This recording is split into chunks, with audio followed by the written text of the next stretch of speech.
Hi guys, a very good evening. A very good evening to all of you. So இன்னைக்கு நம்ம என்ன பார்க்க போறோம்னா SSC எக்ஸாம்ஸ்ல மொத்தமா இங்கிலீஷ் கேள்விகள் பாத்தீங்கன்னா tier 1 எடுத்துட்டோம்னா 25 questions இருக்கு. So 25 questions ஒரு questionக்கு 2 மார்க், so 50 மார்க்.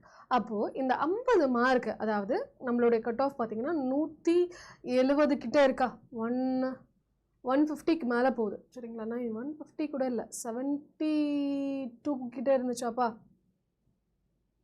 ஸோ 146 148 தான் இருக்குது. அப்போ நம்ம டார்கெட் என்ன பண்ணிக்கலாம் அப்படின்னா 146னே வச்சுக்கோங்களேன்.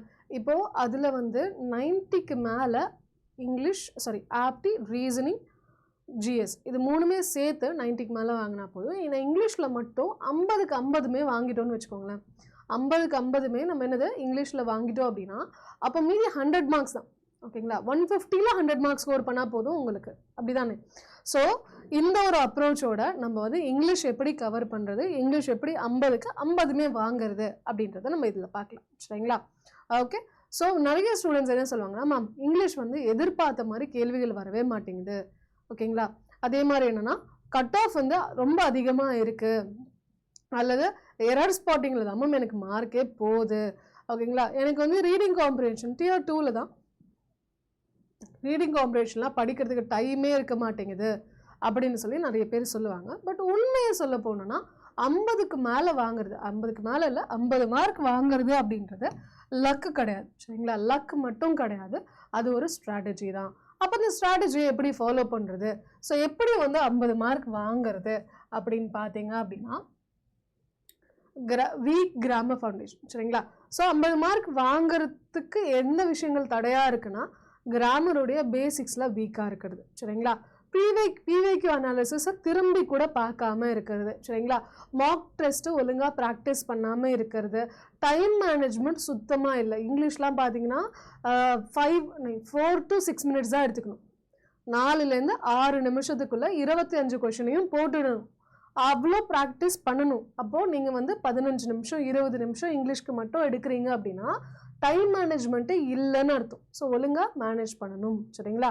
அதே மாதிரி என்னது இங்கி பிங்கி பாங்கி போட்டு ஆன்சர் பண்ணுறது, இதனால தான் பார்த்தீங்கன்னா நமக்கு நெகட்டிவ் மார்க்கில் நிறைய போகுது. 50 மார்க் நம்மளால் ஸ்கோர் பண்ணவே முடியல. அப்போது வேறு எப்படி பண்ணலாம், வேறு எப்படி ஆரம்பிக்கலாம் அப்படின்னு பார்த்தீங்கன்னா இந்த 5 விஷயத்தை நீங்கள் ஃபிக்ஸ் பண்ணும் போது ஈஸியாக என்ன பண்ணிடலாம், 50 மார்க் உங்களால் ஸ்கோர் பண்ண முடியும் சரிங்களா? ஓகே. ஸோ நம்மளுடைய 3 ஸ்டெப் ஃபார்முலா ஒன்று இருக்குது. ஸ்டெப் 1 பார்த்தீங்கன்னா ப்ரீவியஸ் இயர் கொஷின்ஸை மாஸ்டரி பண்ணும் சரிங்களா? ஸோ பேட்டர்னை ஃபஸ்ட்டு அண்டர்ஸ்டாண்ட் பண்ணும். எப்படி கேட்குறாங்க, யூஸ்வலாக எப்படி கேட்பாங்க, க்ளோஸ் டெஸ்ட்டில் ஒரு செட் ஆஃப் க்ளோஸ் டெஸ்ட் இருக்கும் சரிங்களா? சினானிம் ஒன்று, ஆண்டனிம் ஒன்று, ஒன் வேர்ட் சப்ஸ்டியூஷன் ஒன்று, வேறு என்னப்பா ஸ்பெல் செக் ஒன்று, எரர் ஸ்பாட்டிங்கில் 2 இருக்கலாம், ஆக்டிவ் பாசிவ் ஒன்று, டைரக்ட் இன்டைரக்ட் ஒன்று. ஸோ இப்படி 25 கொஷனை என்னென்ன மாதிரி கேட்குறாங்கன்னு சொல்லிட்டு ஈஸியாக என்ன பண்ணிடலாம், ஃபில் இன் த பிளாங்க்ஸை சென்டென்ஸ் இம்ப்ரூவ்மெண்ட்டுன்னு சொல்லிட்டு ஈஸியானதை பிரிச்சிடலாம்.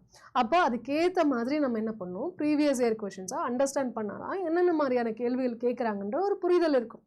அதே மாதிரி ரிப்பீட்டான ரூல்ஸை வந்து நம்ம என்ன பண்ணணும், கவனிக்கணும். எரர்ஸில் வந்து இப்போது சப்ஜெக்ட் வெர்ப் அக்ரிமெண்ட்டை பேஸ் பண்ணி ரூல்ஸ் அகைன் கேட்டுகிட்டே இருக்காங்கப்பா, எவ்ரி செட்டில் ஒரு கொஷின் வந்துடுதுப்பா, ஒன்று இம்ப்ரூவ்மெண்ட்லையோ அல்லது எரர்லையோ இதை கேட்குறாங்கப்பா அப்படின்ற மாதிரியான ரூல்ஸ் வந்து ரிப்பீட் ஆகுதுப்பான்றது நம்மளால் கண்டுபிடிக்க தெரிஞ்சிருக்கணும் சரிங்களா? ஸோ எக்ஸாமினருடைய மைண்ட் செட், அவன் எப்படி கேள்வி கேட்குறான், அவன் எப்படி ஃபிக்ஸ் பண்ணுறான், அவன் என்ன யோசனையில் இதை எடுக்கிறான் அப்படின்ற ஒரு புரிதல் இருக்கிறப்போ பார்த்தீங்கன்னா நமக்கு என்னது இன்னும் பெட்டரான ரிசல்ட்டை நம்மளால் கொண்டு கொடுக்க முடியும். ஸோ செகண்ட் ஒன் ஸ்டெப் 2 என்னவாக இருக்கணும்னா மார்க் ப்ராக்டிஸ். ஓகேங்களா? ஸோ நமக்கு என்னென்னலாம் டாபிக் தெரியலையோ, இப்போ ஃபார் எக்ஸாம்பிள் மேம் எனக்கு ப்ரிப்போசிஷனே தெரியல அப்படின்னா ப்ரிப்போசிஷனை மட்டும் பேஸ் பண்ணி நீங்கள் மார்க் ப்ராக்டிஸ் பண்ணணும். ஸோ செக்ஷன் வைஸ் ட்ரில்ஸ்ன்றது ரொம்ப ரொம்ப முக்கியம். நிறைய பேர் இதை தான் ஸ்கிப் பண்ணிடுறாங்க. எந்த டாபிக் வரலையோ அதை கண்டுக்கிறதே கிடையாது. மொத்தமாக இவ்வளோ மார்க்கா, சரி ஓகே அப்படின்ட்டு போயிடுறாங்க. ஸோ வராத டாப்பிக்கை உட்காந்து ப்ராக்டிஸ் பண்ணணும், டைம் வச்சு ப்ராக்டிஸ் பண்ணணும். அக்யூரசி எவ்வளோ, அதாவது ஆன்சர் பண்ணுறது எல்லாமே கரெக்டாக இருக்கணும். அக்யூரசினா என்ன அர்த்தம்னா, நீங்கள் ஒரு கொஷின் ஆன்சர் பண்ணுறீங்கன்னா அது 100% கரெக்டாக இருக்கணும், அதுதான் அக்யூரசி. ரேண்டமாக ஆன்சர் பண்ண ஒரு இப்போ 10 கொஷனில் 7 கொஷின் தான் கரெக்டாக, 3 தப்புனா உங்களுக்கு ஒரு நெகட்டிவ் மார்க்கில் போகும். 7 கொஷனுக்கு எடுத்த மார்க்லேருந்து நெகட்டிவில் போகும். அப்போ அது ஃபுல்லாக லாஸ்லலாம் போகிற மாதிரி இருக்கும். அப்போது நீங்கள் எந்த கேள்வி ஆன்சர் பண்ணாலும் அக்யூரசி இருக்கணுன்றது முக்கியம் சரிங்களா? ஓகே. ஸோ ஸ்டெப் 3 என்னென்னு பார்த்தீங்கன்னா ஷார்ட்கட் திங்கிங்ஸை. ஸோ ஆப்ஷன்ஸை பார்த்து எலிமினேட் பண்ணணும். நம்ம கரெக்ட் ஆன்சர் தெரியலையா, இந்த கேள்விக்கு என்ன ஆன்சர்னே தெரில மேம் அப்படின்னு சொல்லிட்டு ஸ்கிப் பண்ணிட்டு போயிடக்கூடாது. இந்த கேள்விக்கு பதில் தெரியலையா, அப்போ என்ன பண்ணுங்கள், ஆப்ஷன்ஸை பாருங்கள். இந்த ஆப்ஷன் வராது, இது வராது, வாய்ப்பே இல்லை, இதெல்லாம் தூக்கி விட்டுடலாம் அப்படின்னு சொல்லிட்டு ஈஸியாக தூக்கி விடலாமா? இந்த ஆப்ஷனுக்கு இந்த ஆப்ஷனுக்கு சம்மந்தமே இல்லை, இது வர வாய்ப்பே இல்லை அப்படின்னு சொல்லி தூக்கி விட்டுடலாம். ஸோ என்ன பண்ணுங்க, ஆப்ஷன்ஸை எலிமினேட் பண்ண ட்ரை பண்ணுங்க. ஸோ ஒரு சென்டென்ஸை பார்த்தோன்னே இதில் என்ன டென்ஸ் யூஸ் பண்ணியிருக்காங்க, 2 டென்ஸ் இருக்குன்னா இதுக்கு இது பேரா கரெக்டாக இருக்கா, மேட்ச் ஆகுதா? ஸோ டென்ஸை பாருங்கள். சப்ஜெக்ட் வேர்ப் அக்ரிமெண்ட்டை பேஸ் பண்ணியிருக்கக்கூடிய ரூல்ஸ் கரெக்டாக யூஸ் பண்ணியிருக்காங்களா, அது கரெக்டாக ஃபாலோ பண்ணியிருக்காங்களா, சப்ஜெக்டும் வேர்பும் அக்ரி ஆகுதா? இப்போது நம்பர் ஆஃப்னு வந்தால் சப்ஜெக்டும் வேர்பும் ப்ளூரலாக இருக்கணும், ப்ளூரலாக இருக்கா? நம்பர் ஆஃப்னா சப்ஜெக்ட் ப்ளூரலாக இருக்கணும், வேர்பு சிங்குலராக இருக்கணும், கரெக்டாக இருக்கா? ஸோ இந்த மாதிரி சப்ஜெக்ட் வேர்ப் அக்ரிமெண்ட்ஸோடைய என்னது சஃபைஸ் பண்ணுதா அப்படின்றத பார்த்துக்கோங்க. ஒகேபுலரினா ரூட் வேர்ட்ஸை வச்சு லேர்ன் பண்ணிக்கோங்க. ரூட் வேர்ட்ஸை வச்சு கற்றுக்கும் போது ரொம்ப ஈஸியாக நிறைய ஒகேபுலரியை கவர் பண்ண முடியும். ஸ்மார்ட் ஒர்க் அதெல்லாமே, சரிங்களா?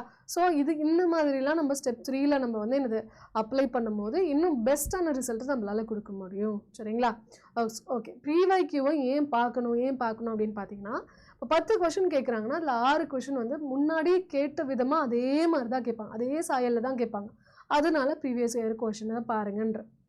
எப்பயுமே கிராமர் வந்து இந்த இடத்துல தான், இந்த டாப்பிக்கில் தான், ப்ரிப்போசிஷனில் தான் எல்லாருமே தப்பு பண்ணுறாங்க. ப்ரிப்போசிஷனை பேஸ் பண்ணால் தான் தப்பு பண்ணுறாங்க, கன்ஜங்ஷனை பேஸ் பண்ணால் தான் தப்பு பண்ணுறாங்கன்னா அவன் ரிப்பீட்டடாக அதிலே தான் கேள்வி கேட்குறான். ஆர்டிக்கலை பேஸ் பண்ணி ஒரு கேள்வி இருக்குது, ரிப்பீட்டடாக அதில் கேட்குறான். அப்போ அதை நம்ம அனலைஸ் பண்ணிட்டோம்னா அதுக்கு என்னது நம்ம இன்னும் கொஞ்சம் ஃபோக்கஸ் அதிகமாக கொடுக்க முடியும். அதே மாதிரி சிமிலர் சென்டென்ஸ் ஸ்ட்ரக்சர், சரிங்களா? சென்டென்ஸ் ஸ்ட்ரக்சர் எப்படி இருக்குது, ஒரே மாதிரி இருக்குது, ஓகேங்களா? ஒரே மாதிரி தான் திரும்ப திரும்ப கேட்டுகிட்டே இருக்கும். அப்போ அதை ப்ராக்டிஸ் பண்ண நமக்கு அதெல்லாம் பழகிடும். எக்ஸாம் பேப்பரில் அதை பார்த்தோன்னா ஐயோ என்னடா இப்படி கேட்டுறான் ஒரு பதட்டம் இருக்காது.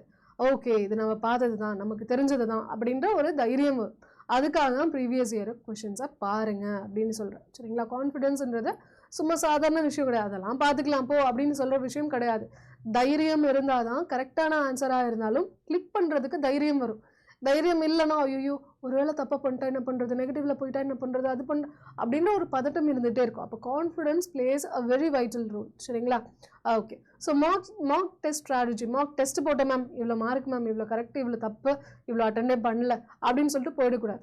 ஏன் கரெக்டு, ஏன் தப்பு, ஏன் தெரிஞ்ச டாப்பிக்கா, தெரியாத டாப்பிக்கா, ஏன் அட்டென்ட் பண்ணல, டைம் இல்லையா, இல்லை புரியலையா, என்ன பிரச்சனை அப்படின்றத பார்த்துட்டு அதை நம்ம சார்ட் அவுட் பண்ணலை அப்படின்னா பிரயோஜனமே இல்லை மார்க் டெஸ்ட் போட்டு. ஸோ அப்போது மார்க் டெஸ்ட் போடுறதுக்கு காரணம் என்னென்னா மார்க் வருதா இல்லையான்னு பார்க்கறதுக்காக இல்லை, எதில் தப்பு பண்ணுறோம் அதை எப்படி இம்ப்ரூவ் பண்ணுறதுன்னு பார்க்கறதுக்காக தான் மார்க் டெஸ்ட் போடுறோம், சரிங்களா?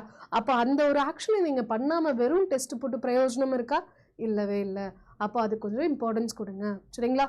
ஓகே, அப்போ இதில் ஃபோக்கஸ் பண்ணணும். போஸ்ட் மார்க் அனாலிசிஸ், ஆனால் மார்க் முடிச்சதுக்கப்புறம் உட்காந்து அனலைஸ் பண்ணணும், எரரை கிளாஸிஃபை பண்ணணும், சரிங்களா? எதெல்லாம் வீக் ஏரியாவோ அதை நம்ம சரி பண்ணணும், ஸ்பீடை கொஞ்சம் இம்ப்ரூவ் பண்ணணும். அதே மாதிரி மார்க் டெஸ்ட் பார்த்தீங்கன்னா அனலைஸ் இல்லாமல் நீங்கள் மார்க் டெஸ்ட் போட்டிங்கன்னா பிரயோஜனமே கிடையாது. Waste of effort, waste of time, waste of energy, சரிங்களா? ஓகே, ஸோ டார்கெட் ஸ்கோர் எப்படி பிரேக் டவுன் பண்ணலாம் அப்படின்னா, இப்போ 50 நம்ம வாங்கணும்னு வச்சுக்கோங்களேன். 50 வாங்கணும் அப்படின்னா என்ன பண்ணலாம், எரரில் வந்து 12 to 15 ஒரு 6 கொஷினா 6 கொஷின் வச்சுக்கோங்களேன். 6 கொஷின்னு சொல்லும் போது 5லேருந்து 6 கொஷின். ஸோ எரர் இருக்கும், இம்ப்ரூவ்மெண்ட் இருக்கும், ஃபில் இன் த பிளாங்க்ஸ் இருக்கும், ஓகேங்களா? ஸோ 3 கொஷின் 6 மார்க் வந்துருமா? ஓகே, அது இல்லாமல் 2 எரர் 2 ஃபில்லர்ஸ் 2 இதுவும் நமக்கு கேட்க வாய்ப்பு இருக்குது. அதே மாதிரி க்ளோஸ் டெஸ்ட்லேயே ஒன்றுது கிராமர் பேஸ்டு கேட்கவும் நமக்கு வாய்ப்பு இருக்குது. ரீடிங் காம்ப்ரிஹென்ஷன் பார்த்தீங்கன்னா நமக்கு Tier 2ல் அதை கேட்பாங்க, Tier 1ல் வராது. ரீஅரேஞ்ச்மெண்ட் நமக்கு கேட்க வாய்ப்பு இருக்குது, ஒகேபுலரி கேட்க வாய்ப்பு இருக்குது. ஸோ இந்த ஸ்பிளிட் அப் வேண்டாம், சரிங்களா? இந்த ஸ்பிளிட் அப் வேண்டாம், அதை விட்டுருங்க. நமக்கு ஒகேபுலரியில் தான் ரொம்ப ஹையர் ஸ்கோராக இருக்கும், சரிங்களா? ஒகேபுலரியில் தான் அதிகமாக ஸ்கோர் பண்ண முடியும். ஏன்னா ஸ்பெல் செக்கு, சினானிமு, ஆன்டனிமு, ஒன் வேர்ட் சப்ஸ்டியூஷன், ஓகேங்களா? இந்த மாதிரி ரிப்பீட்டடாக இந்த 4 கொஷின்ஸ் திரும்ப திரும்ப வந்துக்கிட்டே இருக்கும். அப்போ இதில் என்னது நம்மளால் கண்டிப்பாக ஸ்கோர் பண்ண முடியும்.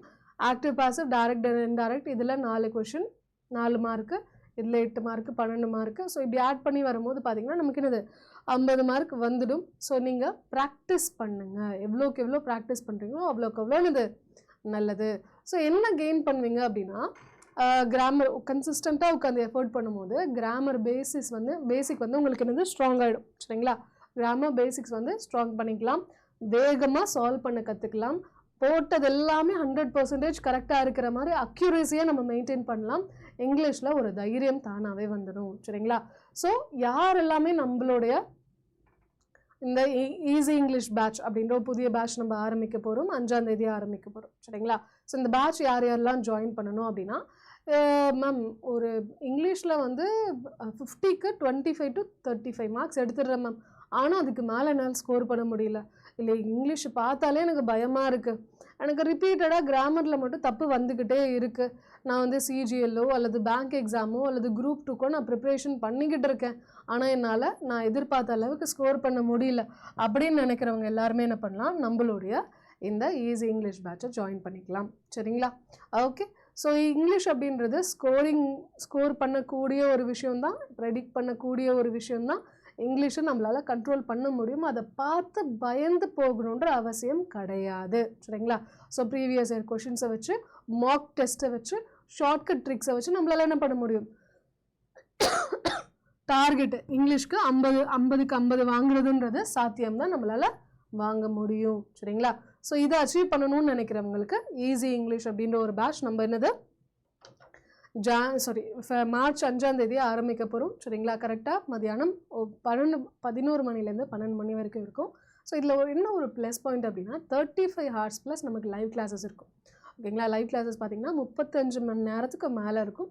ஸோ இதில் ரிட்டன் பிடிஎஃப், அன்ரிட்டன் பிடிஎஃப் உங்களுக்கு ப்ரொவைட் பண்ணிவிடுவேன். நான் தான் உங்களுக்கு கிளாஸஸ் எடுக்க போகிறேன். பேசிக்ஸ்லேருந்து அட்வான்ஸ் வரைக்கும், பேங்க் எக்ஸாமாக இருக்கட்டும், எஸ்எஸ்சி எக்ஸாம்ஸாக இருக்கட்டும், எல்லாத்துக்குமே ஒரே ப்ரிப்பரேஷனில் நீங்கள் இந்த ஒரு பேட்ச் நீங்கள் லேர்ன் பண்ணால் போதும். பேங்க் எக்ஸாம்ஸும் உங்களால் எழுத முடியும், எஸ்எஸ்சி எக்ஸாம்ஸும் உங்களால் எழுத முடியும். ரயில்வே எக்ஸாம் எழுதுகிறவங்க கூட எஸ்எஸ்சி எக்ஸாம்ஸ் இந்த ஒரே ஒரு லேர்ன் பண்ணுற மூலியமாக கற்றுக்கலாம். சரிங்களா? ஸோ மிஸ் பண்ணிடாதீங்க. என்ன பண்ணுங்கள், Y350ன்ற கோட் அப்ளை பண்ணிக்கோங்க.